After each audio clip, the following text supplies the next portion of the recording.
That's right. Ryan Day believes Iowa is better offensively. Of course, the way they played the last couple of years on offense, hard not to be. As we welcome in Tony Gerdeman from BuckeyeHuddle.com. Gerd, thank you so much for joining us. Thank you for having me. Former Western Michigan head coach Tim Lester, the new offensive coordinator for Iowa. And yes, they are better than they have been in years past, but a little bit of a low bar considering how poor they've been offensively the last couple of years. Yeah, the one thing they are able to do now is run the ball better than they have for a while, but the passing game is still a constant struggle for them. I think what season opener they threw maybe 30 times for about 100 yards. So there's not a lot of there, if you will. But running back Caleb Johnson is the real deal, and that's what the focal point will be for the Ohio State defense. I can guarantee you.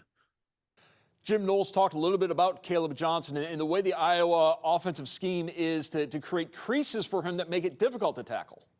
Yeah, and one of the things that Knowles said is that he's the king of basically getting an extra 2 yards when he's falling down. So one of the things they want to work on is not just improving their tackling, but knocking the ball carrier back. And that's especially true with Caleb Johnson, who has rushed for nearly 700 yards in the first 4 games this season. And he's a tough runner. He's an explosive runner, and he's got the ability to make guys miss, but also run through tackles. And the Ohio State linebackers have not been tackling very well. Have certainly not been tackling great this year. That's the one thing that Jim Knowles wants them to improve on. And boy, they've got their work cut out for him this week, because this will be the best back they've seen. And even though there isn't much of a passing threat, that really hasn't slowed Caleb Johnson down. He's averaging 8.4 yards per carry, 100 yards in every single game this season. And it's not like the offense is very complimentary in terms of the passing game. So the focus is, like I said, the focus is going to be on Caleb Johnson. The defense needs to continue to improve. And when we've talked to Jim Knowles over the course of the season, and Ryan Day as well, tackling is something that gets better throughout the course of a season because they don't do live tackling in practice. So this is all of them kind of not learning on the job, but getting up to speed, kind of like in March baseball, April baseball, when starting pitchers are going 4 or 5 innings because they don't want them to go 6 or 7 just yet. Everybody's kind of getting through it on their own, picking up the pace, getting used to the speed of the game and that sort of thing. You and I have both been around this Ohio State beat for a long time at this point. We know how educated Ohio State fans are. So while there's OSU fans that are bemoaning the defense, the other fact of the matter is they are leading the nation in scoring defense, less than 7 points a game. You know, it's funny because when we were all there on Tuesday chatting amongst ourselves, people have questions about the defense. Well, I'm going to ask this about the defense. I'm going to ask this about the defense. What's going wrong here? What's going wrong there? And as you said, they're number 1 in scoring defense. I think they're number 2 in total defense, number 2 in yards per play allowed. Now, the schedule has been relatively easy to this point, but there's not a lot of reason for maybe the angst and the ire that this defense is facing. Now, they did give up 6 explosive plays in the first 2 quarters, the first 1.5 quarters against Michigan State, and then nothing afterwards until like the last drive when it was a 16-yard pass play. So there were some chunks on about 3 drives, but after that there was nothing. So you see an Ohio State defense that is keeping plays in front of them. And when I say explosive plays, that's a 10-yard run or a 15-yard pass. And they don't get much beyond that. The long run of the day against Michigan State was 19 yards, and that was the first play of the game. They rushed for, I think, 28 yards the rest of the game on 24 carries. So the run defense has been pretty darn good, and the pass defense, I think, will get better as they start to play more press.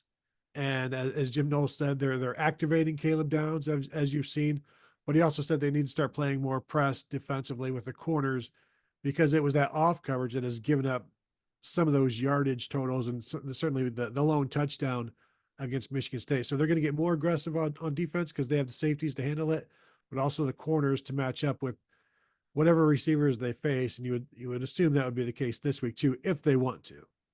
When you think about the Iowa Hawkeyes over the last 10 years or so, they win despite the offense. They win because of the defense. That's a defensive challenge that Ryan Day and Chip Kelly are taking very seriously. Yeah, it is. It was interesting to talk to both of those guys today and hear them talk about on Tuesday the scheming. How do you out scheme the Iowa defense? And they're like, you don't out scheme them. You just have to out execute them and play smart and do what you do. Just be you, because this is a very disciplined Iowa offense, or Iowa defense rather, and they're all kind of mostly veterans, which means they've been in the defense forever. They've been developed to be this particular thing in this particular defense. Phil Parker, the defensive coordinator, has been there forever and has you could hear the way the respect that Chip Kelly has for him, the way he talks about him. And I know Ryan Day has a ton of respect for him as well. And it's not because they think they can just go in and throw the ball all over the place or run the ball all over the place. They have respect for him because they know how difficult it is to do those things against Iowa. And as Chip Kelly said, if you're a football guy, this is the kind of thing, get your juices flowing in the chess match between Ohio State's offense and Iowa's defense. The thing is, like, Iowa's not generally going to beat themselves, so you're going to earn everything you get. You're going to have to fight for every extra yard, and that's going to be the message all week long. I thought it was interesting early on against Michigan State. We saw Carnell Tate targeted a few times, came through with big catches. And there's this idea out there that you want to reward an offensive player by targeting him. And while sometimes that's the idea, most of the time is you're going to give you what the defense is, you're going to take what the defense is giving you. And when you have as many weapons as Ohio State, that does allow Chip Kelly and Ryan Day to be able to move those pieces around at its most advantageous for them. Yeah, I mean, if defense wants to try to take away Jeremiah Smith, then it's kind of like more power to them. You still have Emeka Egbuka and Carnell Tate in the passing game, and they did. They went to Carnell Tate early on. Jotted down in my notes, maybe this is the Carnell Tate game, and he had 3 quick catches and right away had a 29-yarder on a screen. And we've seen him make plays already this season. I'm waiting for that one big explosive game from him. But that's the thing about this offense. It could be any one of those 3 receivers that could do it. We've seen Emeka Egbuka have a couple of 100-yard games. Of course, we've seen what Jeremiah Smith can do.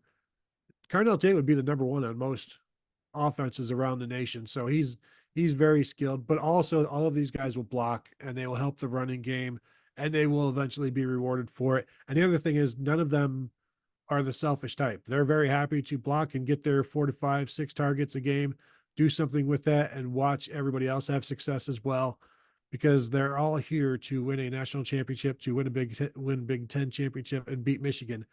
And if they can catch 50 balls along the way, that's even better for them. Saturday, Ohio State will honor some Hall of Famers. Chris Ward going into the College Football Hall of Fame, and of course, the Ohio State Varsity O Hall of Fame, a star-studded cast, as it usually is for those Varsity O Hall of Fame classes, including Greg Oden, Matt Wilhelm, Braxton Miller. Your favorite memory of watching Braxton Miller play? Oh, well, it was at Virginia Tech in 2015, the spin move, where generally press box is a pretty subdued place. There's always an announcement before the game, no cheering in the press box, and be respectful. This is a working environment.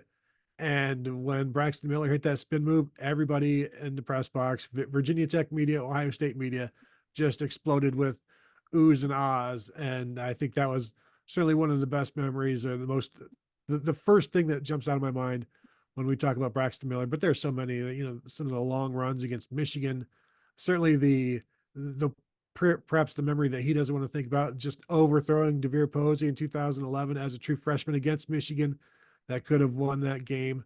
But it is interesting because I was just thinking about that spin move against Virginia Tech this past Saturday when Jeremiah Smith made his one-handed touchdown catch, and the reaction in the press box at Ohio State was very similar. It took me right back to that, where you're seeing something that completely blows you away, and you can't just sit quietly about it. You have to be like, you have to exclaim, like, in so many words, wow, basically.